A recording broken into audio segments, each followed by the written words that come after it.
कर्पूर गौरं करुणावतारं संसार सारं भुजगेन्द्रहारं सदा वसन्तं हृदयारविन्दे भवं भवानी सहितं नमामि।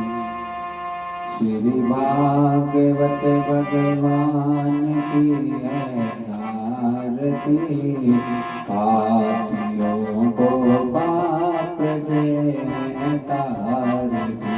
श्री भागवत भगवान की है आरती, पापियों को पाप से तारती।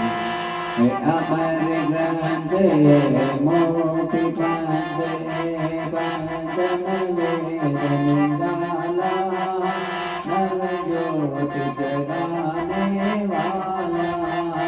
हरि नाम यही हरि ध्यान यही, जग के मंगल की आरती। पापियों को पाप से तारती। श्री भागवत भगवान की है आरती, पापियों को पाप से तारती। ये शांत गीत पावन पुनीत, पापों को मिटाने वाला, हरि दर्द कराने वाला। ये शांति गीत पावन पुनीत, पापों को मिटाने वाला, हरि दर्द कराने वाला। ये सुख करने दुख हरने, श्री मधुसूदन की आरती। पापियों को पाप से तारती। श्री भागवत भगवान की है आरती, पापियों को पाप से तारती। मधुर बोल नव पंथ बोल, सत्य मार्ग बताने वाला, बिगड़े को बनाने वाला। श्री राम यही घनश्याम यही, सीताराम यही राधे श्याम यही, प्रभु की महिमा की आरती। पापियों को पाप से तारती। श्री भागवत भगवान की है आरती, पापियों को पाप से तारती। पापियों को पाप से तारती। ओम जो शांति अंतरिक्षम शांति, पृथ्वी शांति, रापय शांति, रोगदय है शांति, वनस्पति है शांति, विश्व देवा शांति, ब्रह्म शांति, सर्वम शांति, शांति शांति, सामा शांति रेधि, शांति शांति शांति, सुख शांति रोतुम सर्वारिष्ट शांति रोतुम। ओम जगने जगमय शांति देवा स्थान धर्मानुत्तमान्य सन्न, तेना का महिमान ससंति पूर्वे साध्याः सन्ति देवा। हरि ओम राजाधिराजाय प्रशेषाय नमो ब्रह्म वैश्वर्णाय कुर्महे समय कामाय काम कामाय व्यम्मय, कामेश्वरो वैश्वर्णो ददातु कुबेराय वैश्वर्णाय महाराजाधिपतये नमः। सेवन्ति काल गुलचन पट पाटलाब्धे, पुण्यागजाति करवीलल साल पुष्पे। वैश्वय प्रभावि तुलसी दल मंजुरे वे, त्वां पूजयामि जगदीश्वर में प्रसिद्ध। नाना सुगंधिं पुष्पाणि यथा कालोद्भवानि च, पुष्पाञ्जलि मया दत्तो क्रियाणं परमेश्वर। सुमन सुगंधित सुमन ले सुमन सुदृष्टि सुशांत, पुष्पांजलि अर्पण करो भगवान करो स्वीकार। ओंकारेश्वर मंत्र पुष्पांजलि समर्पयामि। ठाकुर जी महाराज की जी महाराज की जय। भक्त वत्सल भगवान की जय। सतगुरुदेव भगवान की जय। भवानी शंकरन वंदो श्रद्धा विश्वास रूपिणो सर्वप्रतिष्ठितो देवो वन्देवाणि विनायको सीतासंतापहर्तारो यत्पादाम्बुजयुग्मे सिया राम धनुजाचार्य प्रणमामि महोत्तमे। यदुअनुग्रह अतो जन्तो सर्वदुःखादिगो भवे तम हम सर्वदा वन्दो श्रीवल्लभमनन्दन। अज्ञानतिमिरान्धस्य ज्ञानाञ्जनशलाकया चक्षुरुन्मीलितं येन तस्मै श्रीगुरुवे नमः। नमामि हृदयाशेषे लीलाशिरादिसायणे लक्ष्मी सहस्रलीलाभि सेवे मालन कलानिधि। चवि ललित कमल कोटि सम नवनील अंबरधारिणी। शशिवंद वंद विलोचनी चंद्रिका मृदुभाषिनी। आनंद घन गोविंद मन मंदिर अनन्य निवासिनी। घनश्याम धन हित चातकी घनश्याम धन हित मनोहरी। जय जय श्री राधे जय जय श्री राधे जय जय श्री राधे श्याम। हरि ओम पार्वती पतये नमः। महादेव की जय। भक्तवत्सल भगवान की जय। सद्गुरुदेव भगवान की जय। जय जय श्री राधे जय जय श्री राधे जय जय श्री राधे श्याम। तुम कण कण में समाये हुए और प्रभु तुम में जगत समाया है।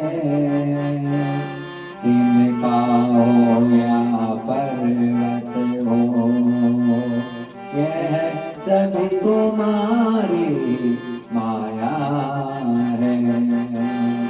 इस जग में सब प्राणी के प्रभु जीवन की आधारा हो। नमस्कार भगवान तुम्हें भक्तों का बारंबार हो। नमस्कार भगवान तुम्हें भक्तों का बारंबार हो। शरणागतों में बैठे हमारे चरणों में स्वीकार हो। शरणागतों में बैठे हमारे चरणों में स्वीकार हो। नमस्कार भगवान तुम्हें भक्तों का बारंबार हो। जग के सहजे पिता तुम ही हो, तुम ही जग की माता हो। जग के सहजे पिता तुम ही हो, तुम ही जग की माता हो। भाई बंधु सखा सहायक, रक्षक पोषक दाता हो। चीड़ से लेकर हाथी तक, प्रभु तुम ही पालनहार हो। चीड़ से लेकर हाथी तक, प्रभु तुम ही पालनहार हो। नमस्कार भगवान तुम्हें, भक्तों का बारंबार हो। नमस्कार भगवान तुम्हें, भक्तों का बारंबार हो। ऋषि मुनि योगी जन सारे, द्वार तुम्हारे आते हैं। ऋषि मुनि योगी जन सारे, द्वार तुम्हारे आते हैं। क्या राजा क्या रैंक भिखारी, तुमसे ही वर पाते हैं। क्या राजा क्या रैंक भिखारी, तुमसे ही वर पाते हैं। परम दयालु परम कृपालु, जीवन की आधारा हो। परम दयालु परम कृपालु, जीवन की आधारा हो। नमस्कार भगवान तुम्हें, भक्तों का बारंबार हो। नमस्कार भगवान तुम्हें, भक्तों का बारंबार हो। हरि ओम नमः शिवाय, हरि ओम नमः शिवाय, हरि ओम नमः शिवाय, हरि ओम नमः शिवाय। श्री राधे कृष्ण देवाय, श्री राधे कृष्ण देवाय, श्री राधे कृष्ण देवाय, श्री राधे कृष्ण देवाय। जय जय वृंदावन धाम, जय जय वृंदावन धाम। हरि ओम नमः शिवाय, हरि ओम नमः शिवाय, हरि ओम नमः शिवाय, हरि ओम नमः शिवाय। बोलो सद्गुरुदेव भगवान की जय। मेरे गिनियों ना अपराध लाडली श्री राधे, मेरे गिनियों ना अपराध लाडली श्री राधे। एक नजर कृपा के कर दो लाडली श्री राधे। एक नजर कृपा की कर दो लाडली श्री राधे। लाडली श्री राधे, लाडली श्री राधे। मेरे गिनियों ना अपराध लाडली श्री राधे। मेरी गिनियों ना अपराध लाडली श्री राधे। एक नजर कृपा की कर दो लाडली श्री राधे। एक और कृपा की कर दो लाडली श्री राधे, लाडली श्री राधे, लाडली श्री राधे, मेरे गिनियों ना पेरा, लाडली श्री राधे, मेरे गिनियों ना पेरा, लाडली श्री राधे। माना कि मैं पतित बहुत हूँ, माना कि मैं पतित बहुत हूँ, तेरो पतित पावन है ना, लाडली श्री राधे, तेरो पतित पावन है ना, लाडली श्री राधे, मेरे गिनियों ना तेरा, लाडली श्री राधे, मेरे गिनियों ना तेरा, लाडली श्री राधे।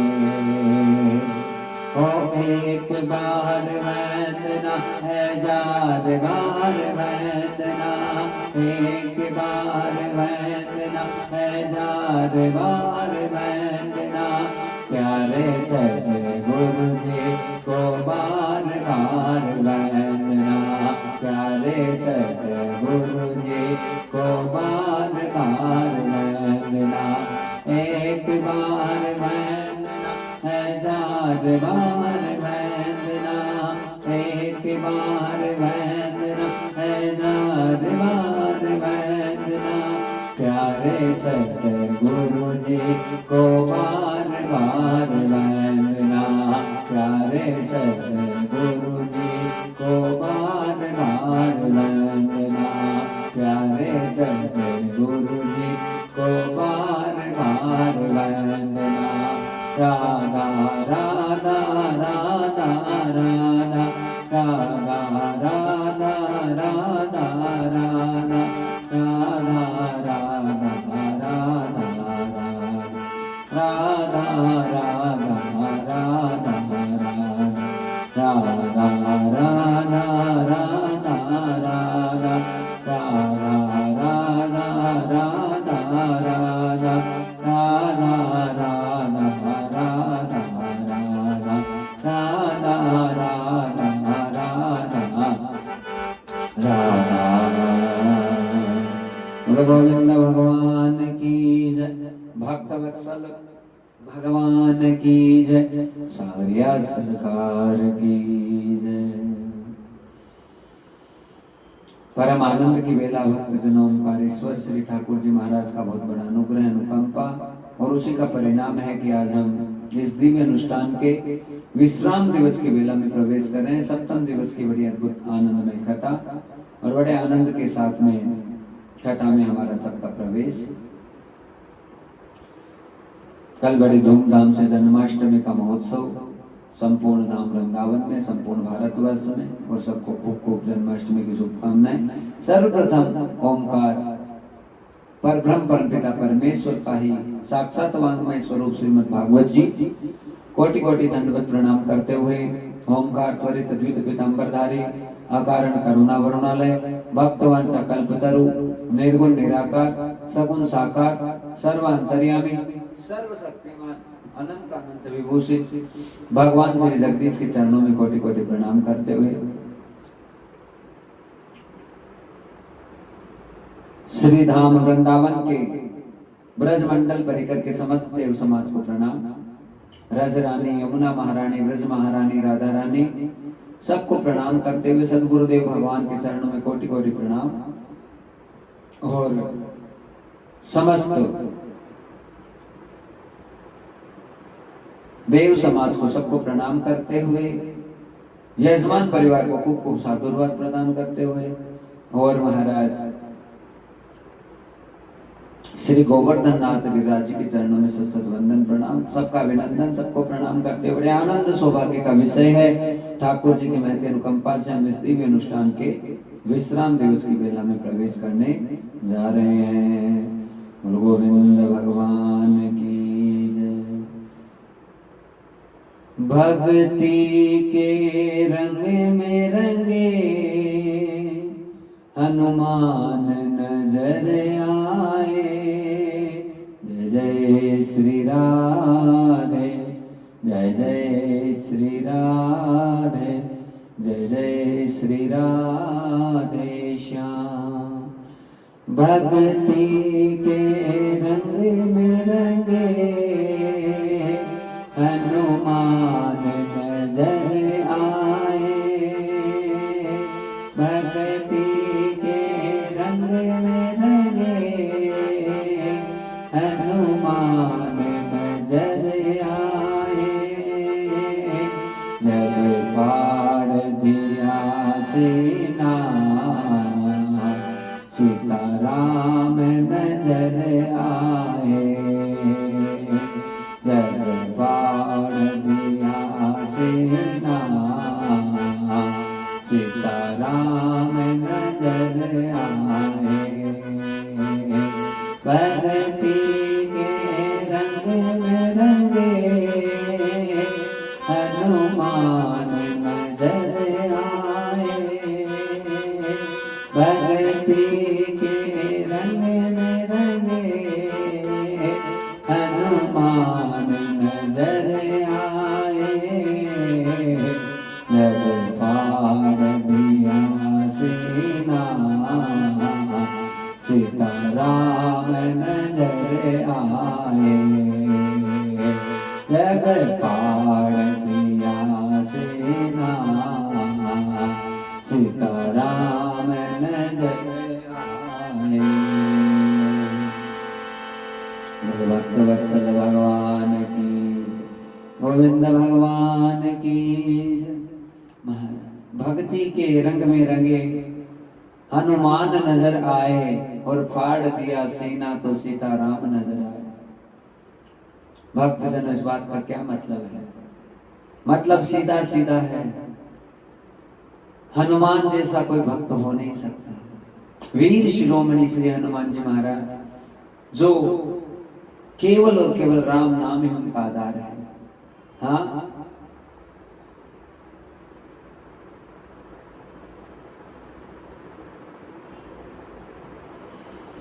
और महाराज केवल मेरे प्रभु का आश्रय लेकर अपने पूरे तन मन सर्वस्वता ठाकुर जी के चरणों में समर्पित करने वाले श्री हनुमान जी, उनसे महान कोई नहीं हो सकता। भगवान क्यों प्रसन्न हुए हनुमान के ऊपर, कभी विचार किया है?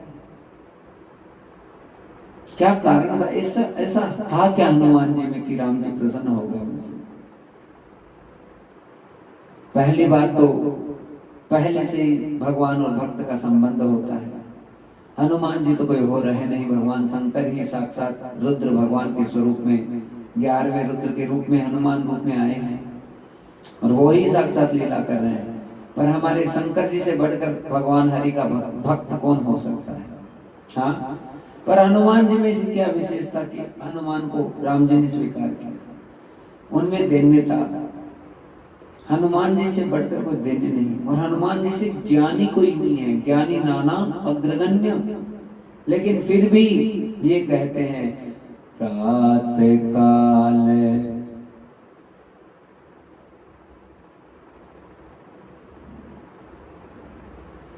हनुमान जी कहते हैं, क्षमा करें, सुंदरकांड में कि जय दिन ताहि न मिले आहारा, प्रातः काल जो ले नाम हमारा। जो सुबह सुबह हमारा नाम ले ले उसे सारे दिन आहार नहीं मिलता। पर ये कहने का मतलब क्यों कह रहे हैं? अपनी दिव्यता को सिद्ध कर रहे हैं। का हम जैसे बानरों को भी विभीषण यदि राम जी ने स्वीकार कर लिया तो तुम तो भगवान का भजन कर रहे हो, तुमको जरूर भगवान स्वीकार करेंगे। कितनी बड़ी दिव्यता और दीनता का भाव होगा। कहीं पर भी अपना ये आडंबर नहीं दिखा रहे कि हम कोई भक्त हैं, कोई भजन करने वाले हैं, कोई ठाकुर। और देखिए होता कोई भी कुछ नहीं है, केवल सब प्रभु की ही लीला है। प्रभु ही हर रूप में बन रहे हैं भक्तजनों, हर रूप मेरे प्रभु का। प्रभु के अलावा इस संसार में, इस ब्रह्मांड में कोई है ही नहीं है। तो बस हम भी हनुमान की तरह तो बन नहीं सकते, क्योंकि हनुमान में सबसे बड़ी क्वालिटी है दीनता है।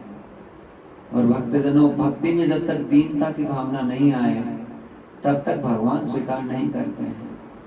हम एकदम दीन हो जाएं, कारुण्यता की भावना को जागृत कर लें, एकदम बस जैसे हैं वैसे प्रभु के चरणों की शरणागति में चले जाएं, तो भगवान हमको स्वीकार करते हैं।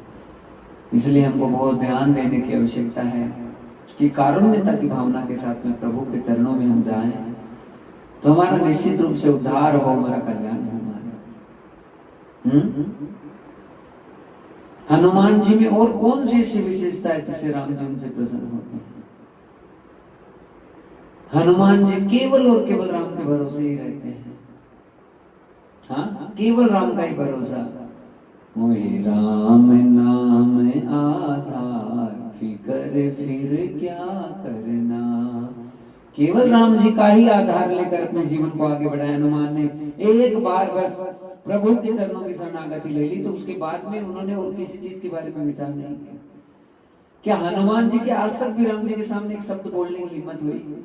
घबराते हैं हनुमान जी राम जी के सामने आते, नाथ करुणा निधान, हे दीनानाथ, हे सांवरिया, ऐसे शब्द होते हैं हनुमान जी। पर ये शब्द और ये भाव हमारे कभी जागृत नहीं हो पाते।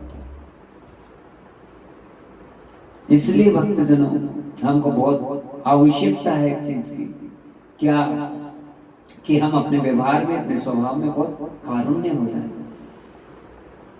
आप किसी महापुरुष को प्रसन्न नहीं कर सकते जब तक आप में गुण नहीं आए, गट्स ना आए।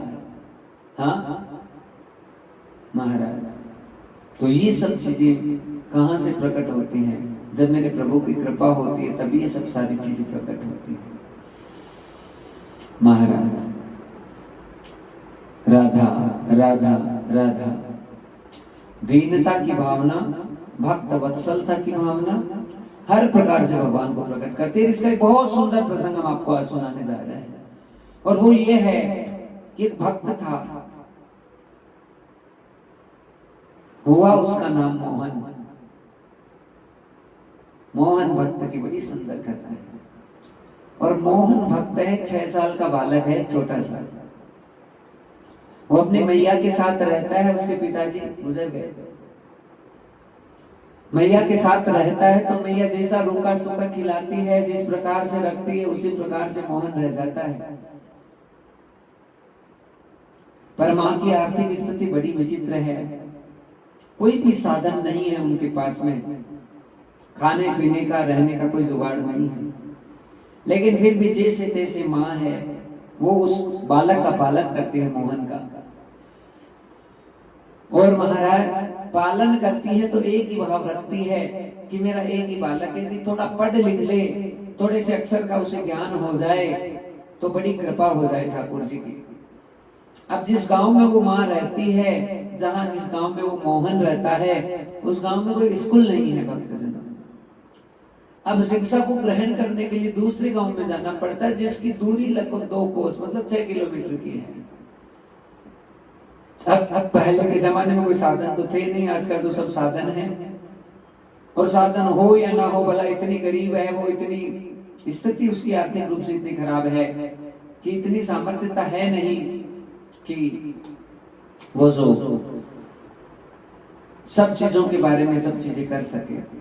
तो महाराज यहाँ पर बड़ी सुंदर और विचित्र लीला हुई कि यहाँ दूर स्कूल थी, लेकिन माँ की बड़ी इच्छा थी कि मोहन थोड़ा पढ़ लिख ले, तो स्कूल में जाकर दाखिला करवा दिया। लेकिन मोहन को रोज 6 किलोमीटर पैदल आना, 6 किलोमीटर पैदल जाना, सुबह और शाम का यही उसका रूटीन था।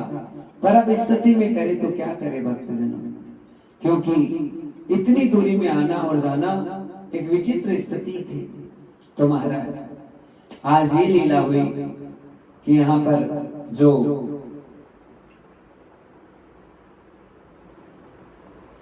मोहन है वो थोड़े दिन तो आराम से जाता, फिर उसके बाद में उसे परेशानी होने लगी। नहीं, वो स्कूल तो बढ़िया से जा रहा था, लेकिन समस्या ये थी एक्चुअली कि शाम को जब वो आता वापस, तो कई बार बहुत लेट हो जाता, और जैसे ही वो जंगल में आता तो उसे डर लगता, उसे भय आक्रांत होता, वो मन में तरह तरह के प्रश्न करता, सोचता कि मैं क्या करूं, मैं क्या करूं, मुझे डर लगता है। आज तो गुरुजी का कोई उत्सव चल रहा था, उत्सव के चक्कर में आज मोहन को बहुत विलंब हो गया। रोज तो शाम तक घर पे पहुंच जाता था, आज माँ भी इंतजार कर रही है। रात का समय हो गया भक्तजनों, अभी तक मोहन आया नहीं, और रात का घोर जंगल का समय, जंगल का रास्ता क्षमा करें, तो उस रास्ते से मोहन हो जाने लगा, तो उसे डर लगा। छोटा सा बच्चा बालक तो भय से व्याकुल हो गया। कैसे जैसे वो माँ भी थी बड़ी चिंतित हो गई कि अभी तक मेरा पुत्र आया नहीं, मोहन आया नहीं, तो ढूंढते ढूंढते जंगल की तरफ आई। अब मोहन मिला तो मोहन को घर पे लेकर गए, और लेकर गई, कहा पुत्र इतना विलंब हो गया तुमको? कहा माँ मुझे विलंब हो गया, पर मैं तुमको सही बताऊं, हाँ माँ मुझे जंगल में बहुत ज्यादा डर लगा, मैं बहुत मुश्किल से यहाँ पहुंचा हूँ। माँ तुम मेरे लिए कोई नौकर रख दे कि मुझे सुबह स्कूल छोड़ दे, शाम को मुझे वापस लेने आ जाए। माँ हंसने लगी, कहने लगी पुत्र हमारी ऐसी स्थिति नहीं है कि मैं तुम्हारे लिए कोई नौकर रख दूं और वो तुम्हें तुम्हारी मदद करे। तो माँ मेरा कोई नहीं है। इतने में ही माँ ने कहा पुत्र तेरा है ना, तेरा भाई है गोपाल। कहा मेरा भाई है गोपाल? कहा मेरा भाई कहाँ है? अरे पुत्र वो तो सब जगह है, ऐसी कोई जगह नहीं है जहाँ पे गोपाल नहीं है। हाँ तो माँ वो गोपाल के मुझे स्कूल छोड़ देगा क्या? वो आएगा? अरे बेटा जब उसे बड़ी कारुण्यता से, बड़ी दीनता से, बड़े भाव से उसे बुलाया जाता है और व्याकुल होकर जब उसे पुकारा जाता है तो बेटा वो सबकी मदद करने के लिए आ जाता है। हाँ माँ ऐसी बात है, तो फिर मेरा काम तो सारा आसान हो जाएगा माँ, और रोज मुझको स्कूल छोड़ देगा और मेरा सारा काम बढ़िया बन जाएगा। माँ ये तो बहुत अच्छी बात है, पर माँ मैं उसे पुकारूंगा तो आ जाएगा ना वो? अरे बेटा तू एक बार पुकार के तो देख, हो सकता है कि गोपाल तुम्हारे पास में आ जाए। आज बहुत अच्छे संस्कार मैया दे रही है और यही कह रही है कि यदि गोपाल तुम्हारी मदद के लिए आ जाए तो फिर उससे बढ़कर तो क्या होगा। और महाराज इन्हीं भावों को धारण करके वो छोटा सा बालक मोहन है आज जंगल के रास्ते से जा रहा है, और उसी समय हाँ उसकी व्याकुलता बढ़ गई और जोर जोर से पुकारने लगा मेरे बड़े भाई गोपाल। माँ ने कह दिया था तुमसे बड़ा है वो। हाँ अरे बड़ा सुंदर है, मोर मुकुट लगाता है, बड़े बड़े नेत्र हैं और मुस्कुराता ही रहता है हमेशा, पीला पीतांबर धारण करता है, बांसुरी पेट में रखता है, बड़ा सुंदर सा लगता है। सारा रूप बताया माँ ने। आज जंगल में आया मोहन और आकर जोर जोर से गोपाल भैया, गोपाल भैया, गोपाल भैया। और गोपाल भैया ऐसे नहीं पुकार रहे, अंतःकरण से भयंकर वाली व्याकुलता होने लगी, अंतःकरण अंदर से प्रताड़ित होने लगा, अंदर से आत्मा से शब्द निकलने लगे और शब्द का प्रभाव ये होने लगा। भक्त जनों मेरे श्याम सुंदर आज उसी मोहन की मदद करने के लिए छोटे से गोपाल बनकर उसके सामने आ रहे हैं। सुंदर मोर मुकुट धारण कर रखा है, वैजयंती की माला, और महाराज हाथ में बांसुरी ले रखी है, पीला पीतांबर धारण कर रखा है। और जैसे मेरे श्याम सुंदर आज उस मोहन के लिए प्रकट हुए, मोहन तो उसकी छवि देखते देखते मानो आनंदित हो गया। गोपाल भैया, गोपाल भैया, गोपाल भैया। साक्षात भगवान भक्त के भाव को सुनकर प्रकट हो गए। क्यों? कारुण्यता, दीनता, भक्त वत्सलता वही भगवान को प्रकट कर सकती है। और आज इसी रूप को देखा भक्त जनों तो विचित्र स्थिति हो गई। और वो क्या हुई? वो ये हुई कि यहाँ पर आंसू की धारा बहने लगी मोहन की आंखों से, क्योंकि ठाकुर जी के रूप इतने सुंदर लग रहे हैं। अब तो गोपाल भैया कहे अरे मोहन मैं तुम्हारा बड़ा भाई हूं ना, आ गया, अब बता क्या करना है? गोपाल भैया मुझको स्कूल छोड़ दो और मुझे शाम को वापस लेने आ जाना। अब तो ठाकुर जी रोज गोपाल को स्कूल छोड़ते हैं और रोज शाम को ठाकुर जी उसको लेने आ जाते हैं। सारी बात अपनी माँ को जाकर कहने लगा है मोहन कि बस माँ तुमने मुझे कहा गोपाल भैया आएंगे, गोपाल भैया आएंगे। माँ गोपाल भैया बहुत सुंदर हैं, वो मेरे पास में आते हैं, मुझे रोज स्कूल छोड़ते हैं माँ, और शाम तक यहाँ जंगल का पूरा रास्ता पार करवा कर माँ यहाँ तक छोड़ देते। माँ को विश्वास नहीं हुआ, कहा पुत्र क्या सच में गोपाल? हाँ माँ गोपाल भैया आते हैं। अब तो माँ ने जब माँ को सारी बातें उस मोहन ने बताई तो माँ पूरा विश्वास करने लग गई कि वास्तव में गोपाल है, उसकी मदद करने आता है।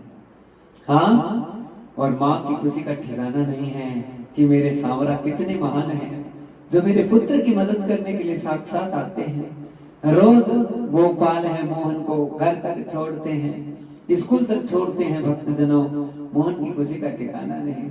गोपाल को मोहन कहता है, अरे आज तुम्हारे लिए खीर बना के लाऊंगा, पर लाए कहाँ से, कोई ऐसा सामान तो है नहीं घर पे। आज मैं तुम्हारे लिए चिवड़ा लेकर आऊंगा, जो भी व्यवस्था बनती है। और माँ खुद बांध कर देती है कि तो अपने भाई गोपाल को जरूर खिलाना।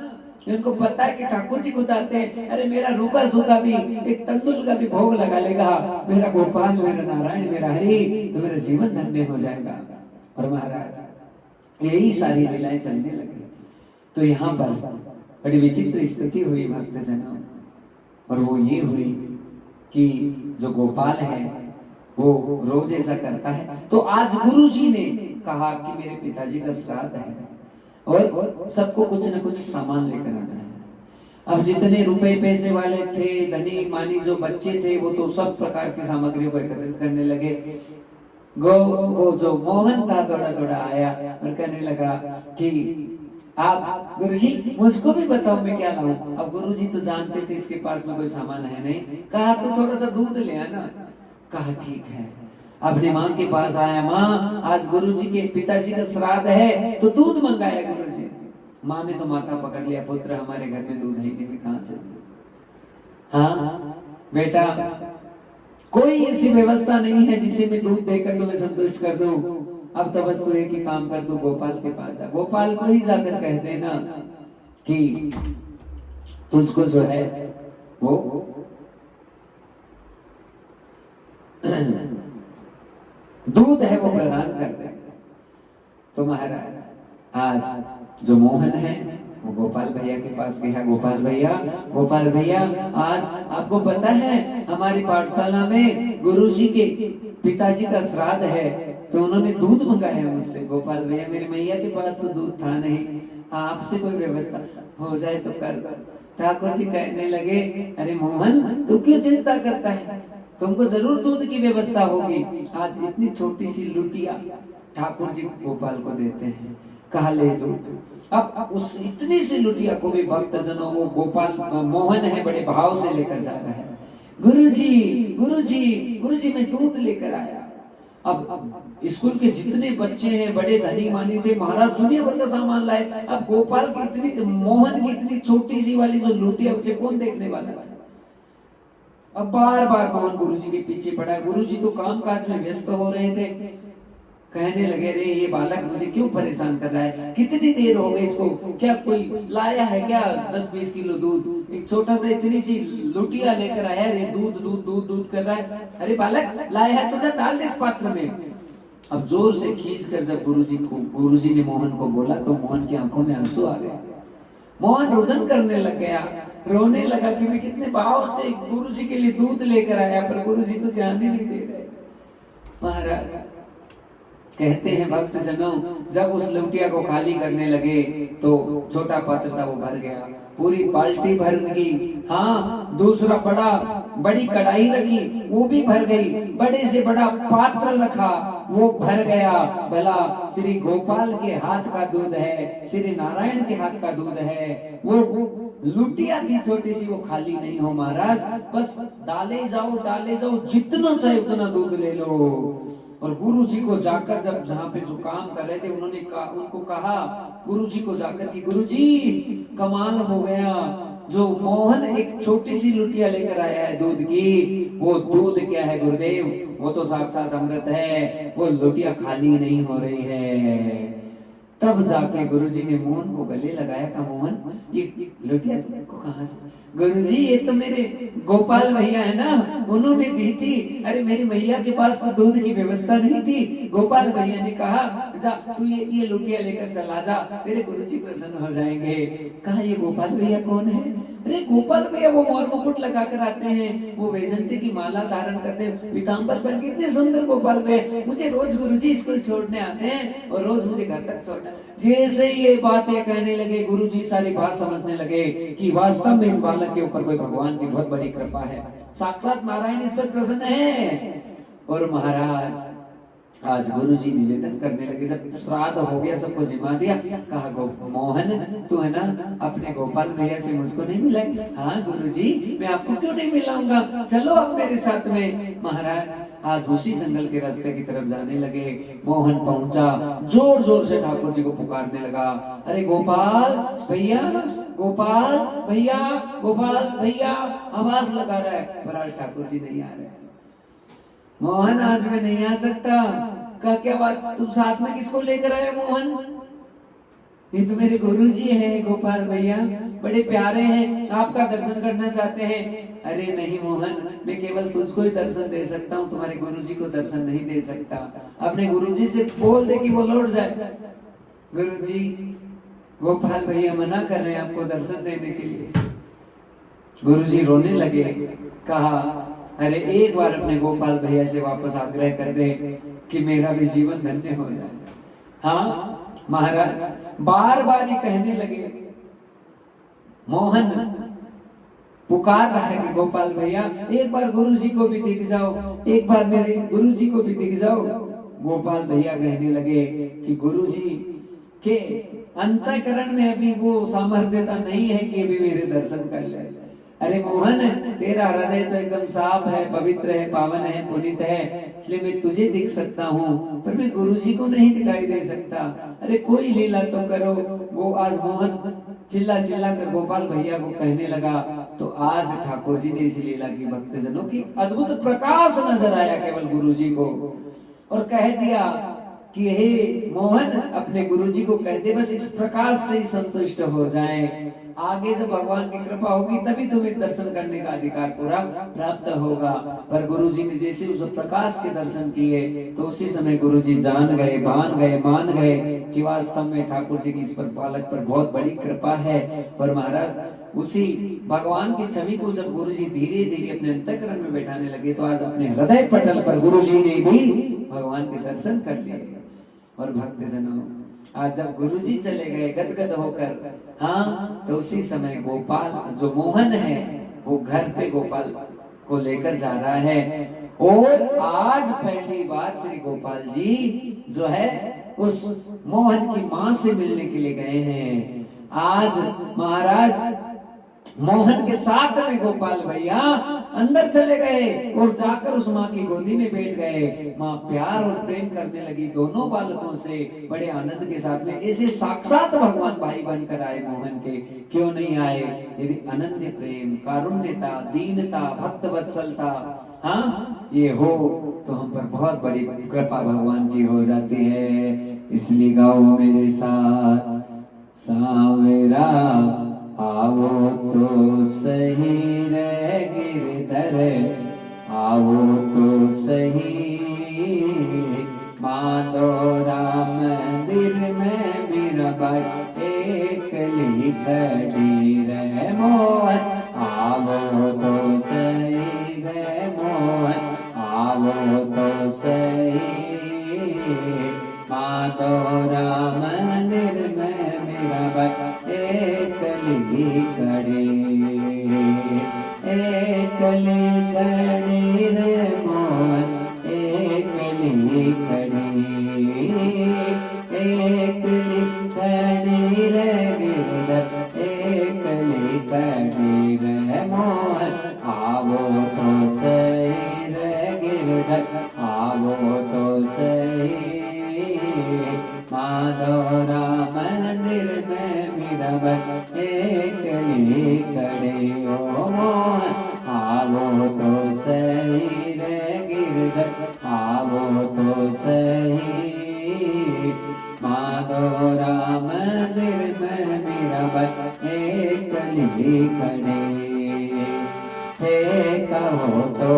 सांवरा मैं जल जमुना बन जाऊं हे कहो तो सांवरा मैं जल जमुना बन जाऊं नावण लाग्यो सांवरियो जल नावण लाग्यो सांवरियो जल अंगासु लग जाऊं रे मोहन आओ तो सही रे गिरधर आओ तो सही माधोरा मंदिर में मेरा भाई एकली खड़े रे मोहन आओ तो सही गिरधर आओ तो सही माधोरा मंदिर में मेरा एकली खड़े हे कहो तो सांवरा मैं मोर मुकुट बन जाऊं हे कहो तो सांवरा मैं मोर मुकुट बन जाऊं पैणन लाग्यो सांवरियो जद पैणन लाग्यो सांवरियो जद माता सु लग जाऊं रे मोहन आवो तो सही रे गिरधर आवो तो सही राम मंदिर में मेरा भाई एकली खड़े मोहन आवो तो सही रे गिरधर आवो तो सही माधोरा मंदिर में मेरा भाई एकली खड़े हे कहो तो सांवरा मैं पग पायल बन जाऊं हे कहो तो सांवरा मैं पग पायल बन जाऊं पैणन लाग्यो सांवरियो जद पैणन लाग्यो सांवरियो जद चरणा में लग जाऊं रे मोहन आवो तो सही रे गिरधर आवो तो सही माधोरा मंदिर में मेरा भाई एकली खड़े मोहन आवो तो सही रे गिरधर आवो तो सही माधोरा मंदिर में मेरा एकली खड़े बोलो भक्त वत्सल भगवान की जय गोविंद भगवान की जय सांवरिया सरकार की जय नारायण भगवान की जय माधोरा मंदिर में मेरा भाई एकली खड़ी रे मोहन आओ तो सही गिरधर आओ तो सही माधोरा मंदिर में मेरा भाई एकली खड़ी बोलो भक्त वत्सल भगवान की जय। इस प्रकार से कितनी बड़ी कृपा भगवान करते हैं भक्तजनों। हाँ मोहन के ऊपर कृपा हो उसकी मां के कारण से हो, पर ये कारुण्य का स्वभाव होता है, अंतःकरण से ही ये सारी चीजें प्रकट होती। आप हाँ महाराज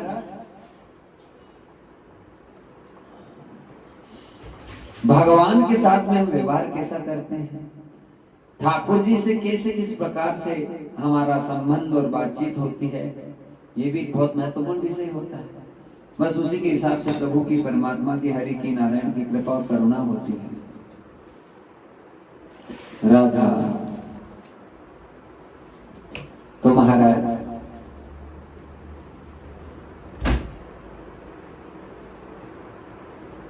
बोलो गोविंद भगवान की जय, ठाकुर जी महाराज की जय, भक्त वत्सल भगवान की जय।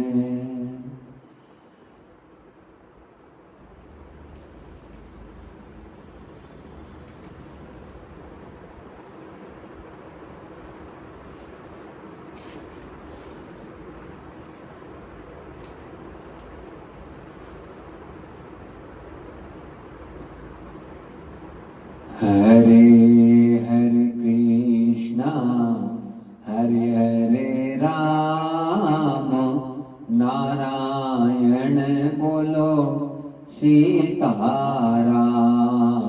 हरे हरे कृष्णा हरे हरे राम, नारायण बोलो सीताराम।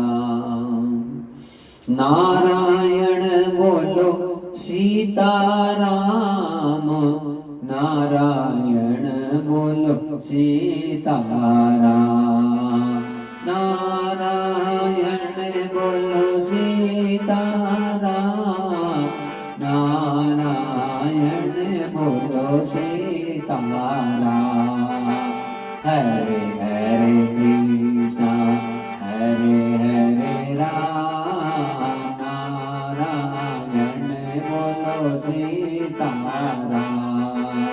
हरे हरे कृष्णा हरे हरे राम, नारायण बोलो सीताराम। नारायण बोलो सीताराम, नारायण बोलो सीताराम। नारायण बोलो सीताराम, नारायण बोलो सीताराम। बोलो हरे हरे कृष्णा हरे हरे राम, नारायण बोलो सीताराम। बोलो हरे हरे कृष्णा हरे हरे राम, नारायण बोलो सीताराम। मोर मुकुट प्रभु चार भुजा, ठाकुर जी महाराज मारी राख झुलजा। मोर मुकुट प्रभु चार भुजा, ठाकुर जी महाराज माँ की राख झुलजा। राख झुल जाओ दाता राख झुल जा, राख झुल जाओ दाता राख झुल जा।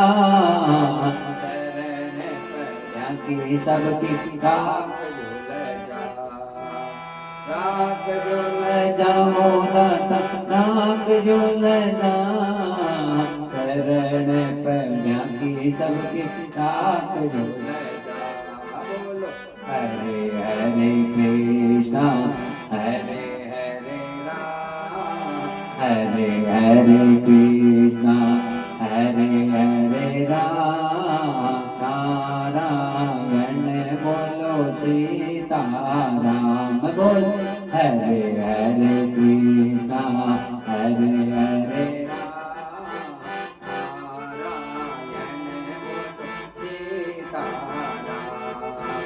नारायण बोलो सीताराम। नारायण बोलो सीताराम, नारायण बोलो सीताराम। नारायण बोलो सीताराम, नारायण बोलो सीताराम। बोलो हरे हरे कृष्णा हरे हरे राम, नारायण बोलो सीताराम। बोलो हरे हरे कृष्णा हरे हरे राम, नारायण बोलो सीताराम। बोलो सद्गुरुदेव भगवान की राधा राधा।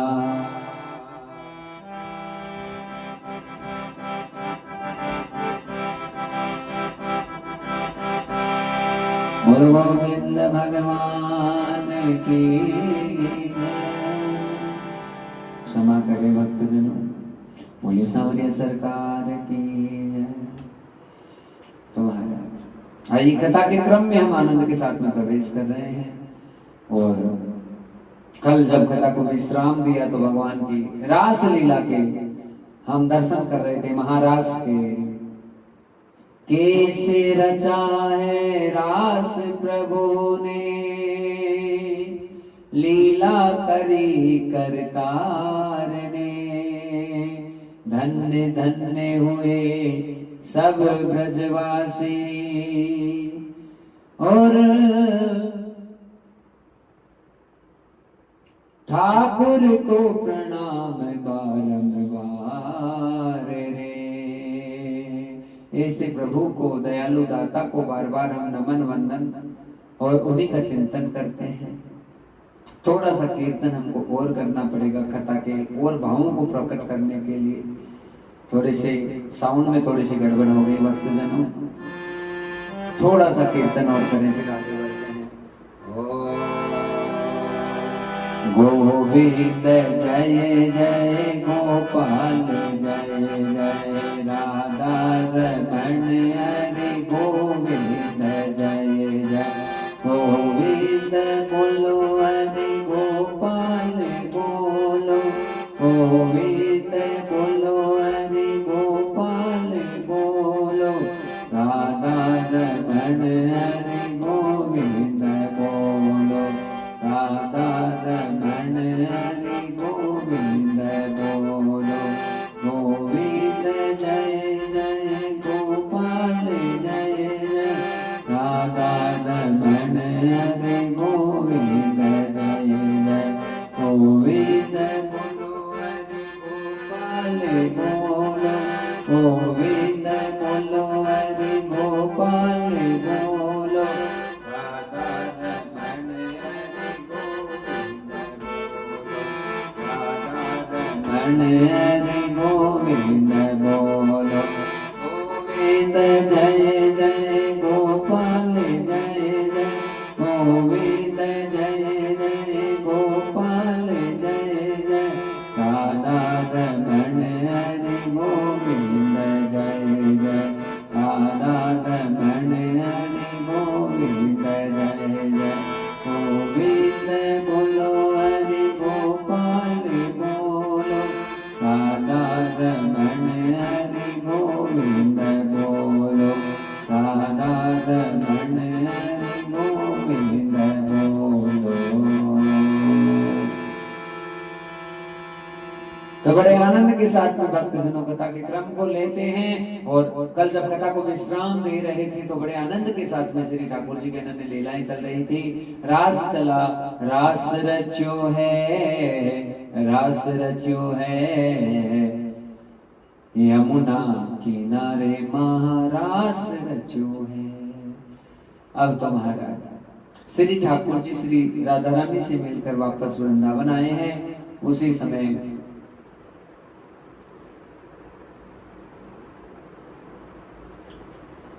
आज कंस को सब पता चल गया कि ये कृष्ण और बलराम नामक जो बालक है वो कोई साधारण नहीं है। और वो ही मुझे लगता है कंस सोच रहा है कि यही मेरी मृत्यु के कारण बनेंगे। आज अक्रूर जी को बुलाया और भला दुष्ट के मन में कहां से प्रेम हो सकता है, कहां से भावना आ सकती है, कहां से ममत्वता आ सकती है। दुष्ट के मन में तो केवल दुष्टता ही है। और उसी भाव को पुष्ट करने के लिए आज कंस ने अक्रूर को बुलाया। मन में तो विचार गंदे चल रहे हैं, लेकिन ऊपर से कह रहा है कि अक्रूर जी, मैं एक बहुत बड़े धनुष यज्ञ का आयोजन करूंगा और मेरी अंतःकरण से इच्छा है कि नंद बाबा के जो बालक हैं कृष्ण और बलराम, उनको आप मेरे धनुष यज्ञ को दिखाने के लिए उनको लेकर आओ। अक्रूर जी ने जैसे ही सुना है, पता है अच्छे से कि कंस के मन में कोई अच्छे भाव नहीं हो सकते।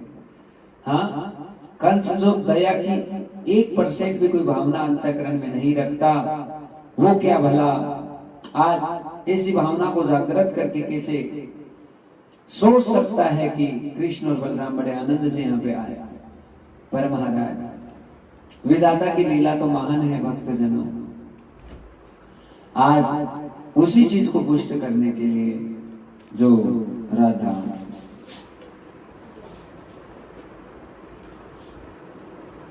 राधा राधा बोलो गोविंद भगवान की जय, ठाकुर जी महाराज की जय। उसी बात को पुष्ट करने के लिए मेरे ठाकुर जी की ऐसी लीला हुई कि भक्तजनों जो अक्रूर है यहाँ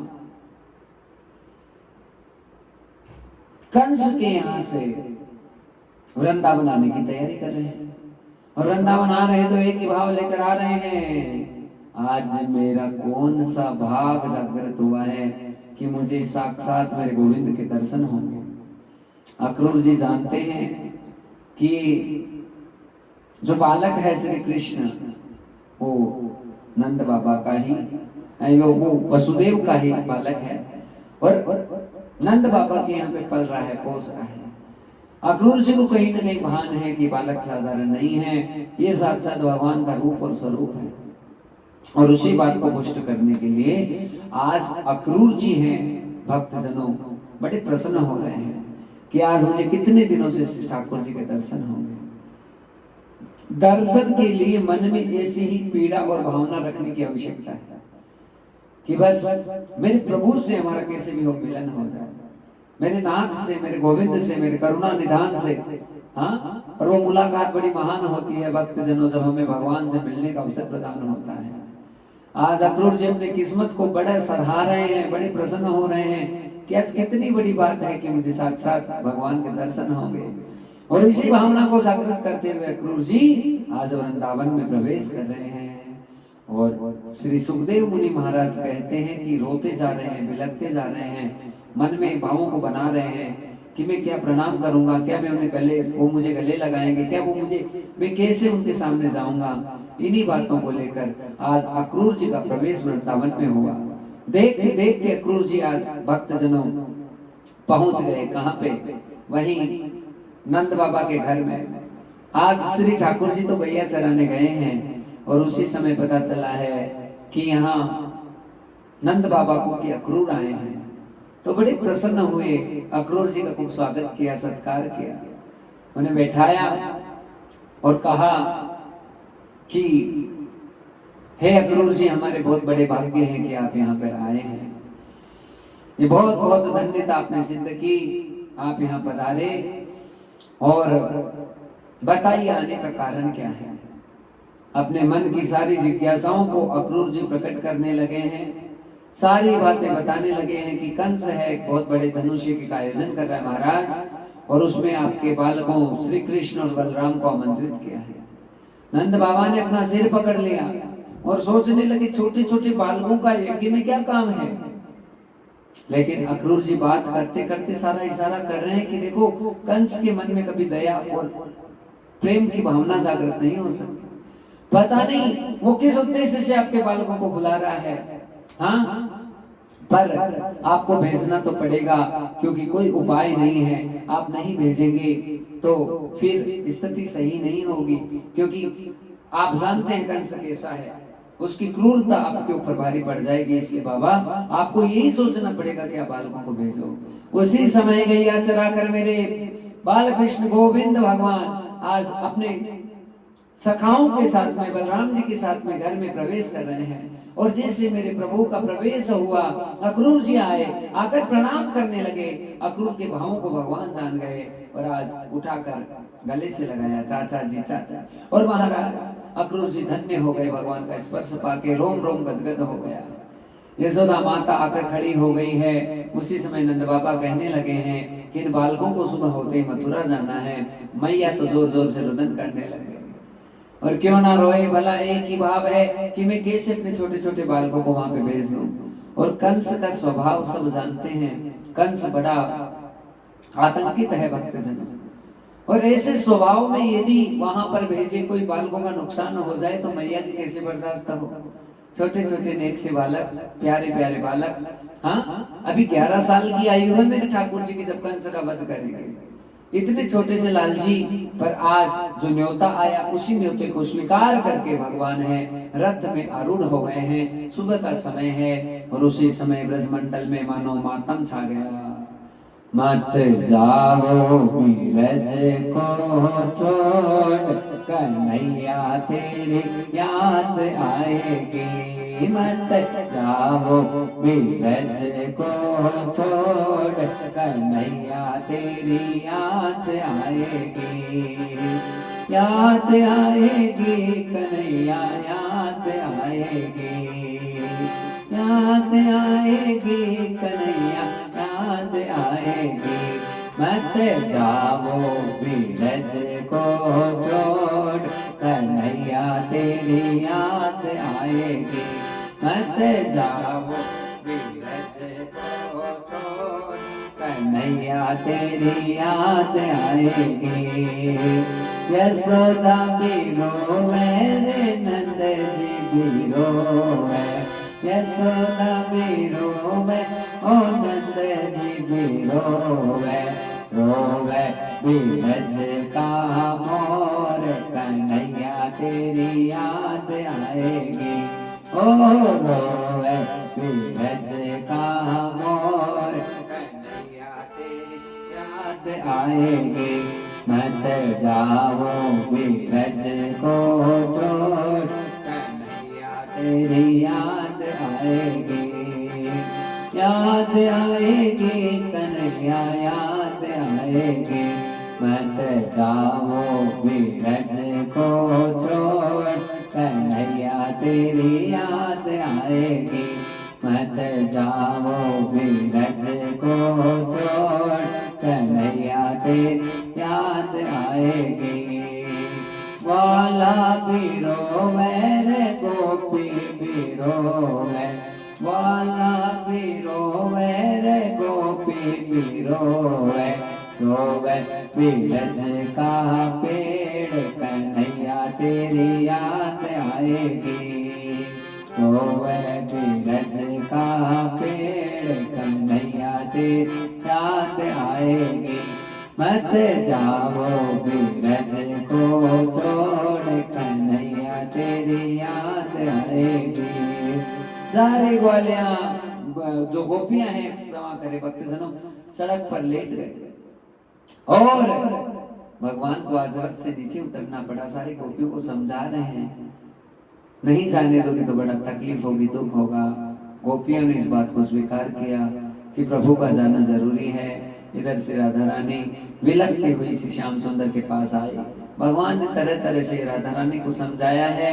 अपनी बांसुरी को आज श्री जी के हाथ में दे दी और श्री ठाकुर जी ने कहा मेरा इंतजार करना। ऐसा कह के आज भगवान पुनश्च रथ के ऊपर आरूढ़ हुए। अक्रूर जी के ऊपर भगवान को बड़ी कृपा करनी है। बीच में एक सुंदर सरोवर आया है। उस सरोवर के ऊपर आज श्री ठाकुर जी ने अक्रूर जी कहने लगे कि लाला हम स्नान कर ले। स्नान करने जैसे ठाकुर जी गए अंदर से भगवान साक्षात प्रकट होकर चतुर्भुज रूप में आज अक्रूर जी को दर्शन देकर उनके जीवन को धन्य कर रहे हैं। भक्तजनों दर्शन प्राप्त करके भी हम अपने कल्याण के विषय को नहीं बना पाते हैं।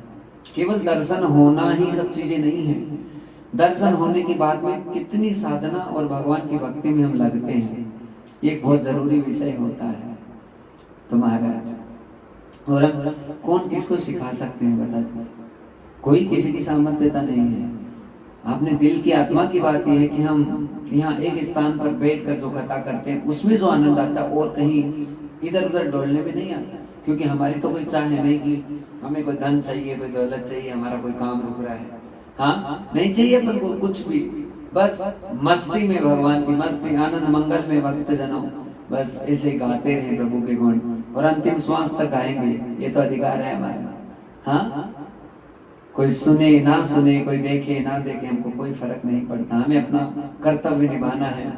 और कल भी जैसा कि घोषणा हुई हम रोज कथा गाएंगे, चाहे कहीं पे भी हो, कैसी भी स्थिति परिस्थिति होगी हम उसे मैनेज करेंगे और रोज कथा गाने की कोशिश करेंगे, ताकि बस हम प्रभु के प्रति और प्रभु को सुनाते हैं, श्री राधा रानी को सुनाते हैं, वही हमारा भाव रहता है। तो उसी भाव को हम ठाकुर जी के चरणों में समर्पित करेंगे। तो महाराज यहाँ पर आज पुनश्च अक्रूर जी के द्वारा रथ हाँका गया। मथुरा में भगवान का प्रवेश हुआ है और एक सुंदर सा उद्यान देखकर आज भगवान रुक गए। क्योंकि नंद बाबा साथ हैं। बाबा बच्चों के साथ क्यों आए हैं? इसलिए आए कि छोटे छोटे बच्चों को अकेले भेजना एक सही विषय नहीं है। क्योंकि महाराज कंस है, उसका स्वभाव तो सब जानते हैं। इसलिए बाबा को अंतःकरण में कहीं ना कहीं भय है कि कोई ना कोई नुकसान नहीं हो जाए। और भय भक्तजनों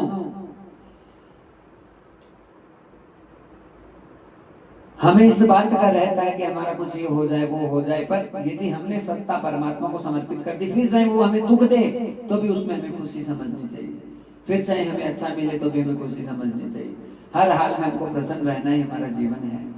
आज नंद जी हैं, उद्यान में रुके, सारे बालक जिद करने लगे। अक्रूर जी तो चले गए महल की तरफ और महाराज सारे बालक कहने लगे, बाबा हमको नगर घूम के आने दे। हाँ, बाबा ने आज्ञा दी, सारे बालक निकले हैं और उसी समय ये राजघाट का धोबी बहुत सारे कपड़े लेकर जा रहा है। आज रुकाया ठाकुर जी का कपड़े। क्या भगवान को वस्त्रों की कमी है? क्या भगवान को किसी चीज की आवश्यकता हो सकती है? नहीं, लेकिन प्रभु किसी का अभिमान नहीं रहने देते। भगवान को कभी भी ये मान अभिमान में जो भरा रहता है उसका उद्धार जरूर करते हैं। ये धोबी वही धोबी है भक्तजनों जिन्होंने राम अवतार में मनमानी की थी, सीता जी के ऊपर खूब लांछन लगाए थे। उसी धोबी को जब कहा तो वो अपने गर्व में बोला, और भगवान को कभी भी ये आवाज बिल्कुल पसंद नहीं है।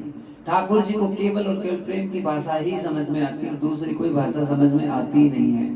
आज जिसे घर में बोला, भगवान ने एक मुष्टिक बनाया और बना के धड़ाम से मारा, वो खून की उल्टियां करता हुआ वहीं पे लेट गया। सारे वस्त्रों को लिया, पर बहुत ढीले से कपड़े हैं भक्तजनों, वस्त्र ढीले हैं। तो आज सारे ग्वाल बाल जिन्होंने धारण कर लिया कहने लगे, श्याम सुंदर ये वस्त्र थोड़ी फिटिंग में मिल जाए। तो सुदामा नामक दर्जी के पास में आज भगवान का प्रवेश हुआ है, और जहां पर सारे वस्त्रों को आज सुदामा दर्जी के द्वारा ठीक कर दिया गया। जाति ना पूछिए साधु की, पूछ लीजिए ज्ञान, मोल करो तलवार को। हाँ, और पड़ी रहे माया। कुछ नहीं देखते ठाकुर जी, केवल कृपा देखते हैं। महाराज जो सुदामा का कल्याण हो गया, पर महान ब्राह्मण थे जो अभिमान में बैठे थे, वही मथुरा में उनका कल्याण नहीं हो पाया। भगवान ने उस दिव्य दृष्टि से नहीं देखा उनको। क्यों नहीं देखा? क्योंकि उन्हें गर्व था कि ये वाला कहां से आ गया, ये तो हमसे श्रेष्ठ लग रहा है, ये हमसे अच्छा लग रहा है। बस यहीं से उनका पतन हो गया ब्राह्मणों का। उनको कुछ भी प्राप्त नहीं हो पाया, वो भगवान की कृपा और कारुण्यता प्राप्त नहीं हो पाए। पर सुदामा दर्जी को कृपा हो गई। मालिकार थे जिन्होंने सब उठकर ठाकुर जी को माला पहनाई, उन पर कृपा हुआ। हमारे भारतवर्ष में एक संत हुए, उनका नाम था होता जी, संत होता जी, क्षमा करें होती जी। हाँ, ये मुस्लिम थे, पर राम भक्ति का परवान इन पर कैसे चढ़ा भगवान जाने। रोज सत्संग में जाना, रोज भजन करना, रोज कीर्तन करना की आदत। इनके पिताजी बड़े परेशान थे इनसे, क्या आप अपने खुद के इष्ट को छोड़कर आप केवल हिंदुओं के राम को भज रहे हो? पर वो कहते हमेशा होती जी, कहा पिताजी ना तो हमारे वाले में फर्क है ना इन वाले में फर्क है, एक ही है। अब मेरा मन इनमें लगता है तो मेरा कोई दोष नहीं है, मुझे गाने दीजिए। खूब कीर्तन करते हैं, खूब सत्संग करते हैं, पर पिताजी के बर्दाश्त नहीं होता। हाँ, एक हरिजन का घर था भक्तजनों। जाति ना पूछिए साधु की, कभी भक्त होगा साधु होगा वो कभी नहीं देखेगा कि कौन से कोई जाति पाति का है, और जो ऊंच नीच को बढ़ावा देता है वो कभी महात्मा नहीं बन सकता। महाराज आज उसी हरिजन के कीर्तन था, उस कीर्तन में होती जी गए, बड़े सुंदर भजन गाए उन्होंने, सबने वाह वाह कर दी। लेकिन उस पिताजी को पता चल गया तो बड़ा मन में विलाप करने लगा कि मेरा कैसा पुत्र है जो मेरे सब खुद के जो भगवान है या जो जिनको हम मानते हैं उनको सबको छोड़कर बस केवल किसी के भी घर में चला जाता है, कोई मान मर्यादा नहीं रख रहा। बहुत समझाया होती जी को, पर कोई बात समझ में नहीं आई। उनके तो बस केवल भगवान की ललक और लगन लगी हुई। और जब ऐसी स्थिति हुई भक्तजनों, तो आज जो होती जी के पिता हैं उन्होंने क्या किया, अफीम घोल ली खूब सारी, और अपने पुत्र को चैलेंज कर दिया कि पुत्र तू यदि ये कार्य नहीं छोड़ेगा कि तू सब जगह जगह जाकर तू यहाँ पर तंबूरा उठाकर भजन करता है, अरे भाला उठा फरसा उठा, तू मुस्लिम है और इस जाति में आया है तो तुम्हें सब चीजें करने का अधिकार, लेकिन नहीं, होती जी को जब इस हिसाब से देखा तो बिल्कुल भी उनके बर्दाश्त नहीं हो रहा पिताजी के। उन्होंने कहा मैंने अफीम तैयार की खूब सारी, अब या तो अफीम का प्याला तो पी लेने, मुझे पी लेने, पी के हम मरेंगे, या तो तू मरेगा या मैं मरूंगा, दोनों में से एक ही जिंदा रहेगा। होती जी तो बड़े समझदार थे, कहा पिताजी आप मेरे कारण से क्यों मरो, मरना है तो मैं मर जाऊंगा। उठाकर प्याला अफीम का पूरा कटका गया। पिताजी को पूरा विश्वास था अभी ये बालक जीने वाला नहीं है, कहा मर जाए तो कोई बात नहीं। अब ऐसी भावना महाराज, कमरे में बंद कर दिया, ताला लगा दिया। होती जी अंदर है, लेकिन जिस हरिजन ने पहले कीर्तन कराया था उसने वापस कीर्तन कराया। अब होती के पिता बाहर गए तो कीर्तन से जो लोग आ रहे थे वो कह रहे थे रे आज होती ने कितने महान भजन गाए, आज होती ने कितना बढ़िया गाया, कितने सुंदर सुंदर पद सुनाए। जैसे ये बात सुनी होती के पिता ने तो सबको पूछने लगे कि मेरा पुत्र आया, हाँ आपका पुत्र आया था, इतने सुंदर तो भजन गाए, आज इतना आनंद हुआ है। जाकर अंदर जहां पर दरवाजा बंद किया था, ताला लगाया था, वहां पर भी देखा और अचंभित हो गए कि जिस हरिजन के घर में जाकर बैठकर होती जी भजन कर रहे थे, उनका वो का वही स्वरूप वहां ताले में बंद मिला उनको। और जैसे इस रूप और स्वरूप को देखा, उसी समय अपने पुत्र के चरणों में गिर गए, रुदन करने लगे, पुत्र तुम्हारा कभी बाल बांका नहीं हो सकता। भला इतनी अफीम पीने के बाद बावजूद भी कुछ भी बाल बांका नहीं हुआ होती के, और ऐसा रूप और स्वरूप दिखा दिया भक्तजनों। आज वो ही जो बाबा थे होती के, वो चरणों में गिर गए और रुदन करने लगे जोर जोर से कि तुमसे महान कोई भक्त नहीं देखा पुत्र, ऐसे ही तुम भगवान का प्रचार कर। हाँ, जब तक हमें कोई प्रचार नहीं मिले, जब तक हाँ ऐसा कोई विश्वास हमारे अंतःकरण में जागृत नहीं हो, तब तक हम अपने जीवन को आनंदित नहीं कर सकते। कितनी सुंदर कथा है भक्तजनों, बताइए। हाँ, केवल प्रेम की भूखे मेरे भगवान। आज भगवान का मथुरा में प्रवेश हुआ, ब्राह्मण अपना कल्याण नहीं करवा पाए, सुदामा दर्जी का उद्धार कर दिया भगवान ने, और समस्त मालिकानों पर कृपा की मेरे ठाकुर ने। और देखते देखते मेरे ठाकुर आज कंस के महल में प्रवेश कर गए, और कंस के महल में मेरे लाल जी गए तो वहां पर बहुत बड़ा धनुष टंगा हुआ है। भगवान ने तनिक बिल्कुल भी देरी नहीं की और सीधा जाकर उस धनुष को उठाया, उठाकर उसके 2 टुकड़े कर डाले, और जैसे 2 टुकड़े हुए टंकार होने लगा संपूर्ण महल के अंदर, और कंस का सिंहासन थर थर थर थर थर थर डोलने लगा। और उसी समय मेरे जो लाल जी हैं आज वापस नंद बाबा के पास में आ गए। अब सुबह का समय हुआ है, वापस राजमहल में जाने की तैयारी हुई। कंस ने रात को सारी प्लानिंग कर ली है कि बालक साधारण नहीं है, इनके लिए इसी विशेष तैयारी करनी पड़ेगी, इनको मारे। और उसी स्थिति को बयां करते हुए, ध्यान में रखते हुए, मद्देनजर रखते हुए आज कंस ने ऐसी तैयारी की कि कुबलड़िया पीड़ नामक पागल हाथी को भगवान के सामने भेज दिया। लेकिन कितना ही पागल हाथी हो, कितना ही मतवाला होकर कोई भी भगवान के सामने आ जाए, भगवान के कटाक्ष नेत्रों से कोई बच नहीं सकता। और आज उसी कुलड़िया पेड़ को महाराज ऐसे 7 लपेटे दिए हैं, देकर सीधा यहाँ इंद्र को उसे दान कर दिया। भगवान ने मारा नहीं जानवर को, री सूचना दी, बताया कि कभी भी जीव हिंसा नहीं करनी चाहिए। महाराज बड़ी सुंदर लीला हुई। और तीसरी जो घटना आगे हुई वो ये हुई कि यहाँ कंस ने मुष्टिक और चाणूर को अखाड़े में खड़ा कर दिया कि आप इनसे मल युद्ध करो, और यहाँ पर कुश्ती का दंगल, और उसी में छोटे छोटे बालक श्री कृष्ण और बलराम का प्रवेश हो रहा है। मल्लाना मसनीम नरवराम, स्त्री नाम स्मरो मूर्तिमान, मृत्युर्भोजपते विराड विदुषं तत्त्वं परम योगिना।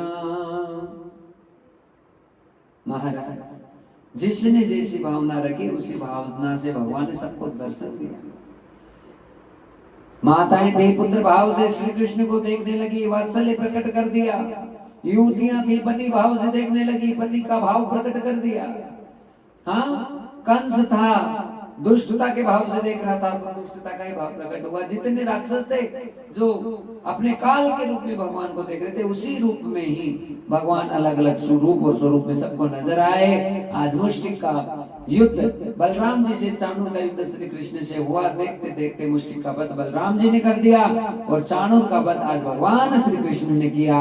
और करके आज सीधे ठाकुर जी जो है कंस के सिंहासन की तरफ दौड़ पड़े और उठाकर नीचे गिराया, धड़ाम से गिराकर अपने बाएं पैर के पंजे से आज श्री ठाकुर जी ने प्रहार किया है। और छाती के ऊपर ठाकुर जी के ऐसे प्रहार हुए कि उसी समय कंस का मर्दन हो गया। बोलो कंस मर्दन भगवान की जय।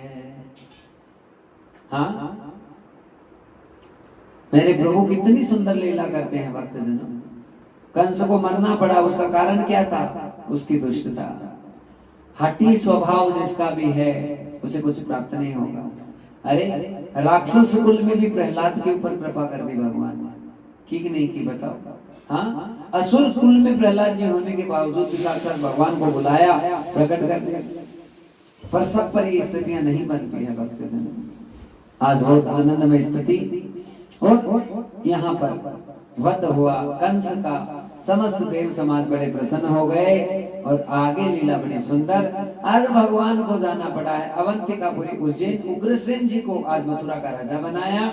अवंतिकापुरी गए और जाकर बस केवल एक ही स्थिति को पुष्ट कर रहे हैं, वो ये कर रहे हैं कि अपने गुरुदेव सांदीपनि ऋषि से आज शिक्षा ग्रहण कर रहे हैं और शिक्षा प्राप्त की है मेरे प्रभु ने। और बड़े आनंद के साथ में वहां उद्धव जी नामक मित्र मिले, सुदामा नामक मित्र मिले। सुदामा को तो राजमाता ने, गुरु माता ने चने दिए थे और वो चने जो हैं भगवान के हिस्से के भी थे, लेकिन सारे चने सुदामा ने खाए तो सुदामा को हमेशा के लिए दरिद्रता प्राप्त होगी। कभी किसी का हिस्सा और हक मत छीनिए। आपका कार्य सबकी मदद करना है। मदद नहीं हो तो आप चुप हो जाइए, आप साइड में हो जाइए, आप किसी को परेशान मत करो, आपका अधिकार नहीं है ऐसा करना। तो महाराज ऐसी ही सारी लीलाएं हुई। आज मेरे प्रभु का पुनश्च मथुरा में प्रवेश हुआ है और वहां पर जो राजा बने हुए हैं उग्रसेन जी, उन्होंने बहुत स्वागत किया ठाकुर जी का। 4 साल तक भगवान ने ठाकुराई की, पर 4 साल में ही भगवान का मन नहीं लगा, क्योंकि जरासंध बार बार यहाँ आक्रमण कर रहा है। और जैसे ही बार बार जरासंध का आक्रमण होने लगा, आज ठाकुर जी ने 17 बार पराजित कर दिया उसको, लेकिन फिर भी वो नहीं मान। उसी दरमियान भगवान द्वारिका की तरफ आए हैं। यहाँ विश्वकर्मा जी को आज्ञा दी है, बड़ी सुंदर द्वारिका नगरी का निर्माण हुआ। और वहीं पे आज जरासंध ने काल्यवन नामक राक्षस को भगवान से युद्ध करने के लिए प्रेरित कर दिया, क्योंकि काल्यवन को ये वरदान है कि वो यदुवंश से पराजित नहीं हो सकता है। और जैसे ये लीला हुई तो उस समय ठाकुर जी को रण छोड़कर भागना पड़ा। बोलो रण छोड़ भगवान की। गुफा में जाकर छुपे। मुचकंद नामक राजा को अपना दुपट्टा उठाया, पीछे छुपे। कालेवन दौड़ा आया, दुपट्टे को खींचा। प्रभु की नजर, प्रभु पीछे थे और यहाँ पर जैसे दुपट्टा खींचा उसी समय भक्तजनों ये स्थिति हो गई कि वो जो मुचकंद था उसे वरदान था इंद्र का कि नींद में भी उसे कोई भी परेशान करेगा तो उसी समय भस्म हो जाएगा। आज मुचकंद की नजर कालेवन के ऊपर पड़ी है और कालेवन वहीं का वहीं तत्काल भस्म हो गया। और उसके बाद में श्री ठाकुर जी बाहर आए, आकर आशीर्वाद दिया राजा मुचकंद को। कहा मेरे भक्त नरसिंह मेहता के रूप में समस्त भारतवर्ष में तुम प्रसिद्ध होंगे। और इन्हीं आशीर्वाद के साथ और जरासंध ने पूरी जो गुफा थी उसमें दावानल लगा दिया, लेकिन भगवान तो कौन ठाकुर जी का कोई नुकसान कर सकता है। आज उसी स्थिति को मद्देनजर रखते हुए भगवान वापस पहुंच गए और महाराज ऐसी लीलाएं करने लगे। उसी समय रुक्मणी जी ने बड़ा सुंदर पत्र श्री ठाकुर जी को भेजा है। आज भगवान ने पत्र को पढ़ा और ब्राह्मण देवता जो पत्र लेकर आए थे उन्हें आश्वासन कर दिया, आश्वस्त कर दिया कि आप चिंता मत कीजिए, रुक्मणी जी मैं जल्दी ही आपको लेने के लिए आऊंगा। आज से सुपाल जो की उससे रुक्मणी जी के विवाह को तय कर दिया रुक्मी ने और मंदिर में विवाह होने का समय है। चाक चौबंद पूरा मंदिर पर भगवान आए, रुक्मणी जी को वहां से भगाकर सीधे दुर्वासा ऋषि के आश्रम में आए। महात्मा का श्राप भी लगा रुक्मणी को और उसके बाद में श्री ठाकुर जी हैं सीधे द्वारिका पहुंचे और वहां पर बड़े आनंद और विधान के साथ में भगवान का विवाह रुक्मणी जी के साथ होने लगा।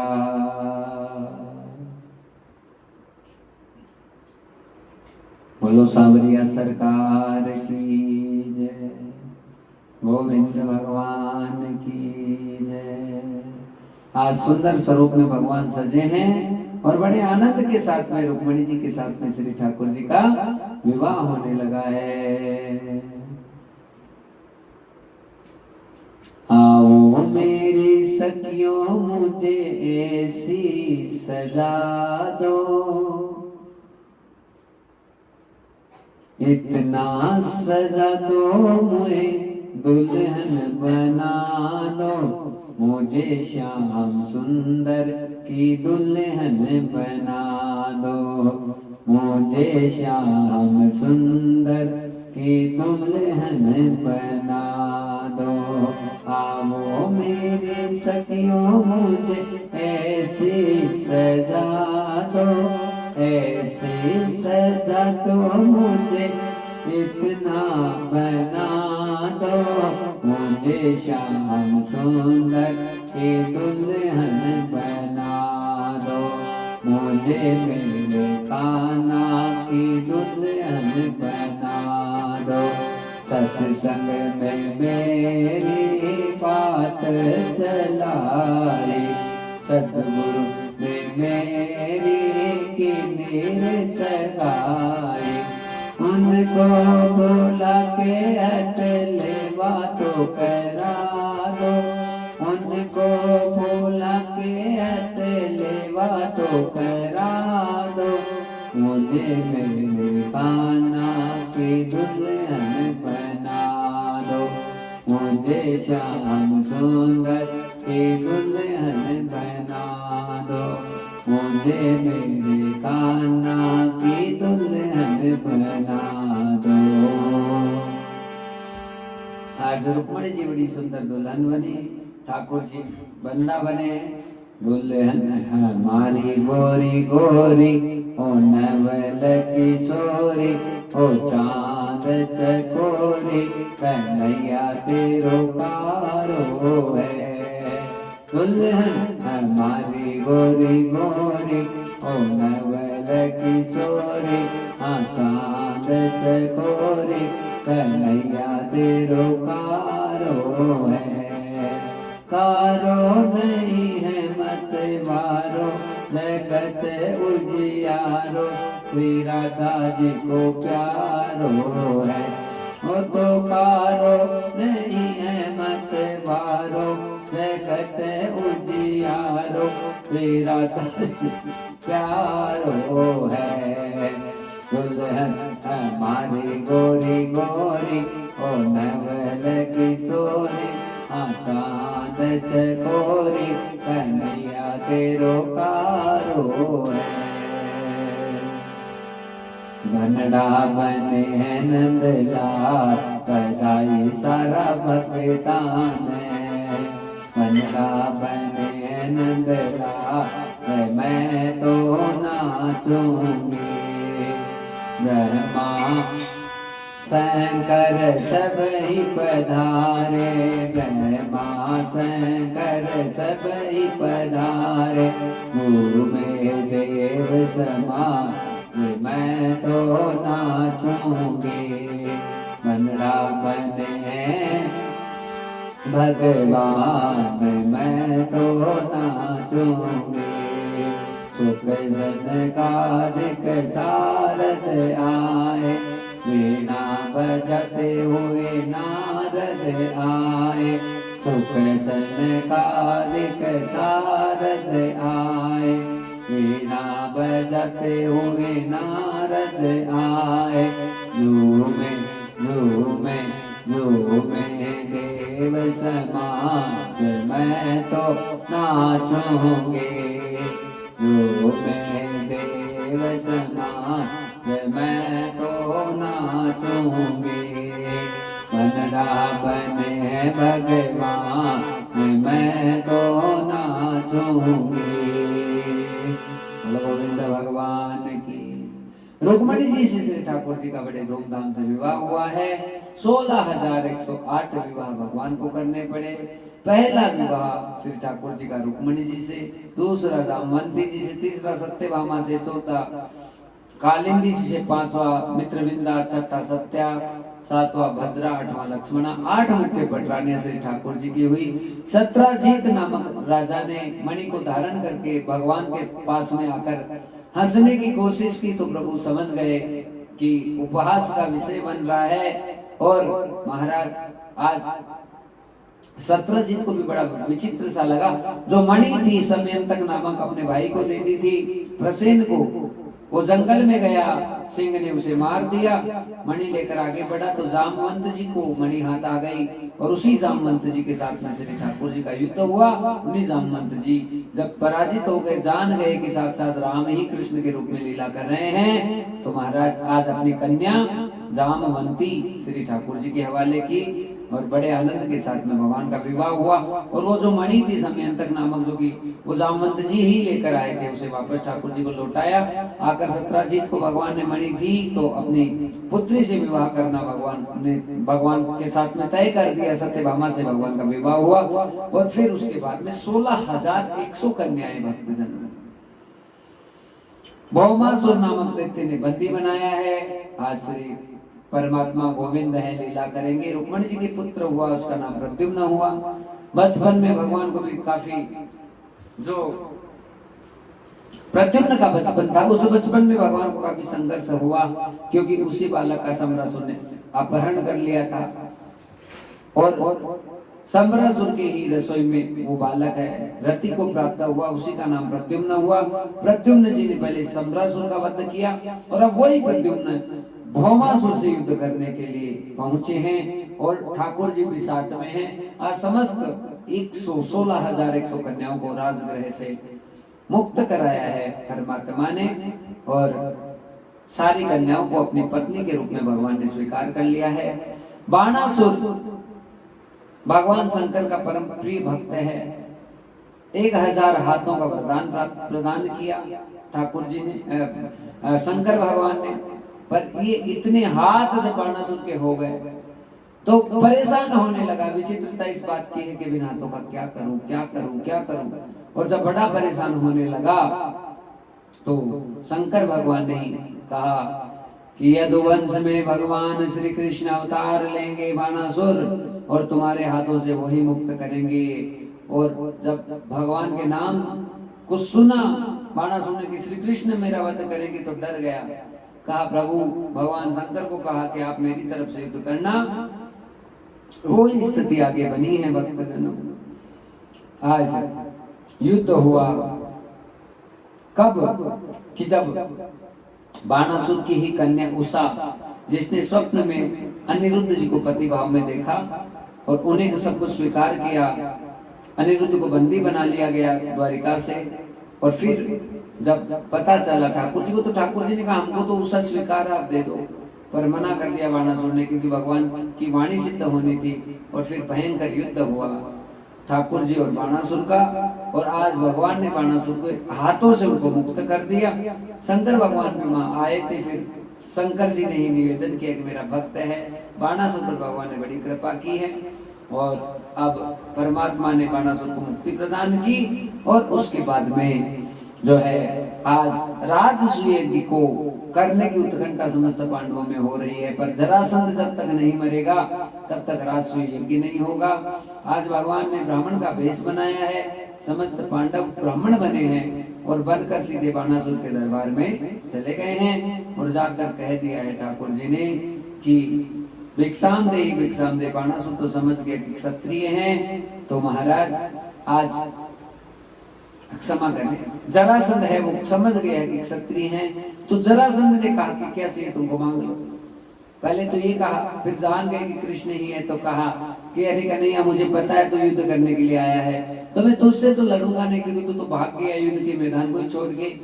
अब पांडवों में इतनी शक्ति नहीं कि मुझे पराजित कर दे, पर भीम है वो थोड़ा बराबरी का है, इसलिए उससे लड़ूं। मन युद्ध हुआ।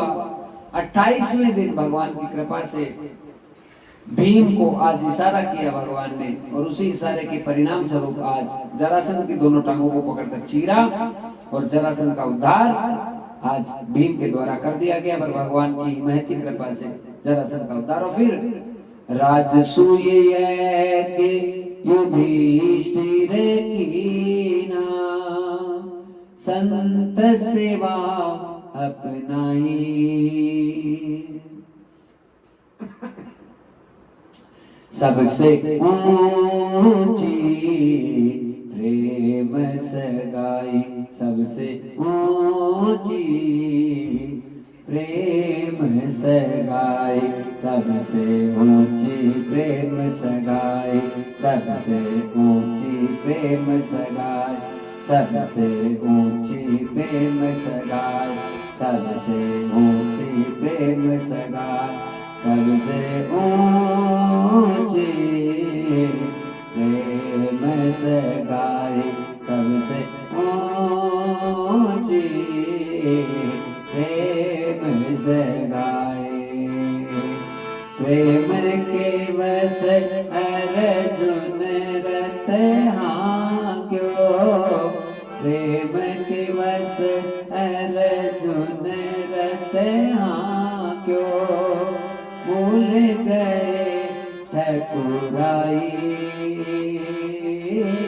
भूल गए ठकुराई सबसे ऊंची प्रेम सगाई सबसे ऊंची प्रेम सगाई सबसे ऊंची प्रेम सगाई सबसे ऊंची प्रेम सगाई सबसे ऊंची प्रेम सगाई सबसे ऊंची प्रेम सगाई सबसे ऊंची प्रेम सगाई सबसे ऊंची प्रेम सगाई सबसे ऊंची प्रेम सगाई। प्रेम के बस ये सारी लीलाएं की आज राजसूय में भगवान ने झूठी पतले उठाई समस्त संतों की सेवा की और सारा जो पुण्य एकत्रित हुआ सुदामा के लिए एकत्रित किया। सुशीला से सुदामा की बातचीत हुई और महाराज वही सुदामा जी आज सुशीला जी के कहने से श्री ठाकुर जी से मिलने के लिए चले हैं। 4 मुट्ठी चावल आज इधर उधर से मांगकर सुशीला लेकर आई है। कांख में पोटली को छुपाकर सुदामा जी जो है आज द्वारिका जाने की तैयारी कर रहे हैं। रास्ते में ही थक गए परेशान हो गए तो भगवान ने सीधा ही द्वारिका पहुंचा दिया। द्वारपालों ने रोक दिया सुदामा जी को अंदर जाने नहीं दिया। तो महाराज यहाँ द्वारिका नाथ की बड़ी महान महिमा है। भक्तजनों ब्राह्मणों के सबसे प्रतिपालक हैं, विप्रों को अनन्य भाव से प्रेम करने वाले इसलिए द्वारिका नाथ आज वो ही ये कहने लगे कि जो बोलो गोविंद भगवान की जय। जो यहाँ पे द्वारपाल खड़े हैं वो कहने लगे कि पूरी द्वारिका नगरी केवल और केवल ब्राह्मणों की सेवा के लिए जानी जाती है। सुदामा कह रहे हैं कृष्ण का मैं मित्र हूँ। कहा आपने हुलिया तो देखो। कहा हुलिया मेरा कैसा भी होगा पर मैं मित्र हूँ, आप जाकर सूचना दो। एक जो द्वारपाल है आज ठाकुर जी के पास गया। भगवान उस समय भोजन कर रहे थे। शीश पगान जगा तन पे प्रभु जाने को आई बसे के ग्रामा। धोती फटी सिलटी दुपटी और पाँव है पाँ है ते नाही जामा। द्वार खड़ो द्विज दुर्बल दिखे रहे चक शोभा धाधि रामा। पूछत दीन दयाल को धाम बतावत आपनो नाम सुदामा। और जैसे ये बात कही कि मेरा मित्र सुदामा आया तो ठाकुर जी दौड़ पड़े, जाकर सुदामा को गले से भरा और बड़े प्यार प्रेम आनंद से सुदामा जी को लेकर आए। लाकर आज प्रभु ने अपने खुद के आसन पर बिठाया। सुदामा जी के चरण धोने लगे तो भगवान को रुदन आ गया, क्योंकि बड़ी विवाहियां फटी हुई है और कांटे कांटे छुपे हुए हैं। ऐसे विवाही सो पुने कंटक जाल लगे पुने जोए। हाय माँ दुख पायो सका तुम आए थे कित में दिन खोए। देख सुदामा की दीन दशा करुणा करके करुणा निधि रोए। पानी परात को हाथ छुओ नाही नैनन के जल सुपद धोए। आज भगवान ने खुद सुदामा जी के चरणों का प्रक्षालन किया, संपूर्ण राजमहल में चींटे लगवाए। विप्र देवता के प्रेम से बढ़कर कोई दूसरा प्रेम नहीं हो सकता भक्तजन। भगवान इस प्रेम को अनन्य भाव से जानते हैं और आज ठाकुर जी ने यही लीला की।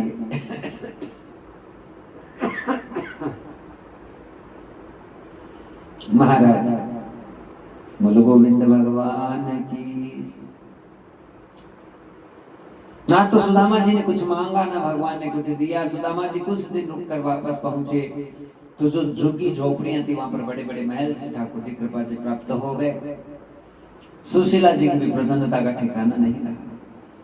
राधे राधे गोविंद गोविंद राधे राधे राधे गोविंद गोविंद राधे राधे राधे गोविंद गोविंद राधे राधे राधे गोविंद गोविंद राधे राधे राधे गोविंद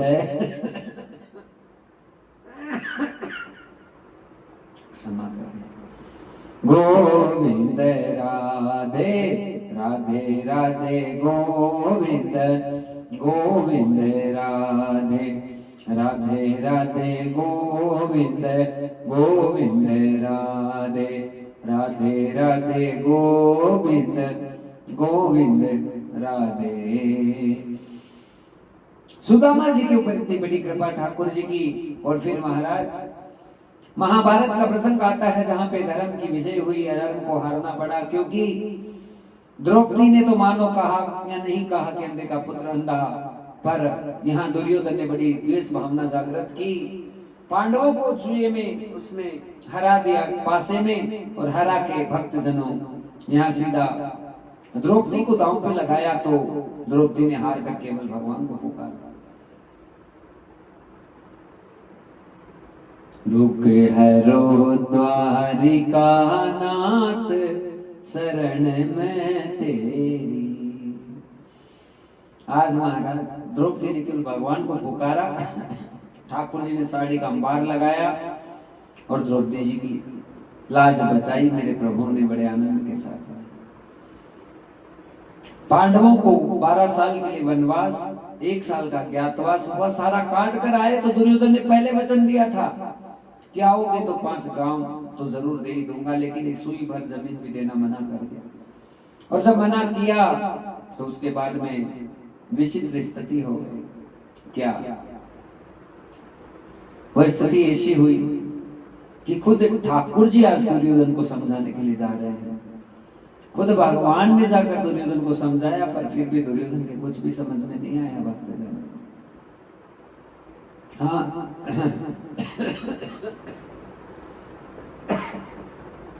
बोलो गोविंद भगवान की।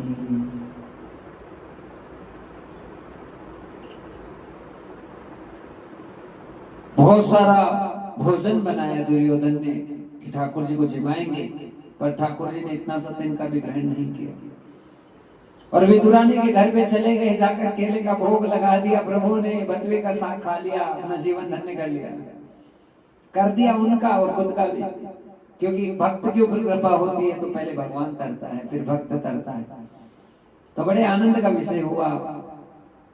फिर जब युद्ध की घोषणा हो गई तो महाभारत के युद्ध में अर्जुन के घोड़े के रथ के घोड़ों को हाँकते हुए भगवान पहुंचे। और आज भयंकर युद्ध में सारे वर्गों की सेना का विनाश हो गया, धर्म की विजय हुई। गांधारी ने श्राप दिया ठाकुर जी को कि मेरे वंश में कोई भी नहीं बचा, आपके वंश में भी कोई नहीं रहेगा। और वो ही लीला हुई भक्तजनों कि आज श्री ठाकुर जी के वंश में भी कोई रहने वाला नहीं है, क्योंकि ठाकुर जी अपनी सारी लीलाओं को अपने साथ ही लेकर जा रहे हैं।